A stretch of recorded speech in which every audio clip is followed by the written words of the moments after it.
Welcome to my channel learn perfectly students. آج جو ہم اسٹوری ریڈ کریں گے اس کا ٹائٹل ہے the dove and the bee. اس اسٹوری میں ہر ایک ورڈ کی کریکٹ پروننسیشن سیکھنے کے ساتھ ساتھ آپ ان کا اردو میننگ بھی جان پائیں گے. So let's begin. ونس ایک دفعہ ابھی ایک شہد کی مکھی پھیل گر گئی انٹو میں آ پونڈ ایک تالاب. ونس ابھی فیل انٹو آ پونڈ. ایک دفعہ کا ذکر ہے کہ ایک شہد کی مکھی ایک تالاب میں گر گئی. اٹ واز یہ تھی گوئنگ ٹو بی ڈراؤنڈ ڈوبنے والی. It was going to be drowned یہ ڈوبنے والی تھی.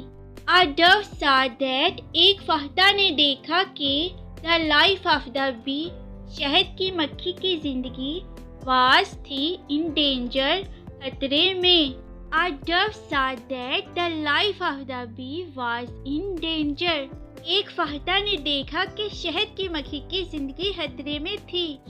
اس نے plucked توڑا ایک لارج بڑا لیف پتا. She plucked a large leaf. اس نے ایک بڑا پتا توڑا. She dropped it. اس نے اس پتے کو گرا دیا into the water پانی میں near the bee شہد کی مکھی کے نزدیک. She dropped it into the water near the bee.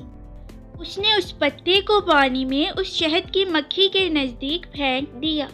The bee شہد کی مکھی climbed چڑھ گئی on the leaf on per the leaf پتا dried خشک کیے its wings اپنے پر and flew اور اڑ گئی to its hive اپنے چھتے کی طرف safe and sound حفاظت اور خیریت سے. The bee climbed on the leaf dried its wings and flew to its hive safe and sound. شہد کی مکھی نے پتے پر چڑھ کر اپنے پر خشک کیے اور حفاظت اور خیریت سے اپنے چھتے کی طرف پہنچ گئی.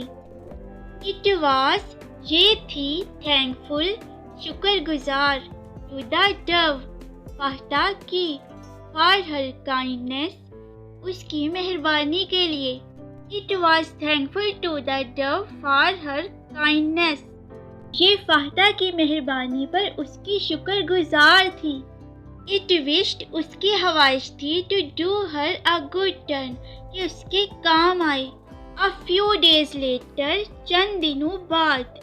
A few چند days دن later بعد. The dove فہدہ was تھی sitting بیٹھی ہوئی on the branch شاخ پر of a tree ایک درخت کی.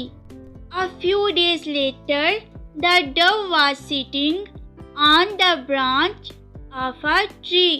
کچھ دنوں بعد فہدہ ایک درخت کی شاخ پر بیٹھی تھی.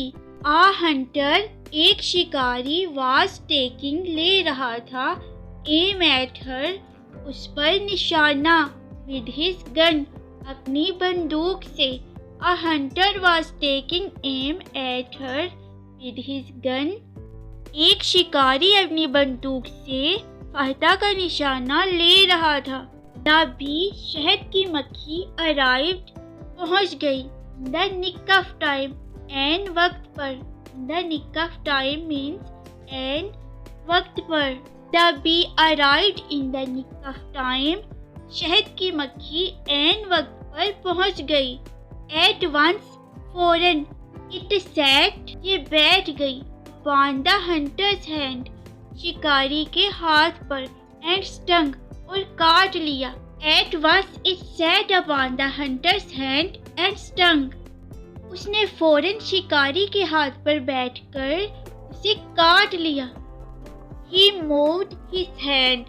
اس نے اپنا ہاتھ ہلایا with pain درد کے ساتھ and اور missed چوک گیا the aim نشانہ. He moved his hand with pain and missed the aim. اس کا ہاتھ تکلیف سے ہل گیا اور نشانہ چوک گیا. The dove فہدہ flew away اڑ گئی in safety حفاظت thanking شکریہ ادا کرتے ہوئے. The bee شہد کی مکھی کا. The dove flew away in safety, thanking the bee. فاتح شہد کی مکھی کا شکریہ ادا کرتے ہوئے حفاظت اڑ گئی. مورل اخلاق کے سبق: Do good, have good. کر بھلا ہو بھلا. جو دوسروں کا بھلا کرتا ہے خود اس کا بھی بھلا ہوتا ہے. اگر آپ کو یہ ویڈیو اچھی لگی ہے تو اسے لائک کریں، اپنے فرینڈس اور ریلیٹیوز کے ساتھ شیئر کریں اور سبسکرائب کرنا تو بالکل مت بھولیے گا. Thank you for watching. Keep smiling.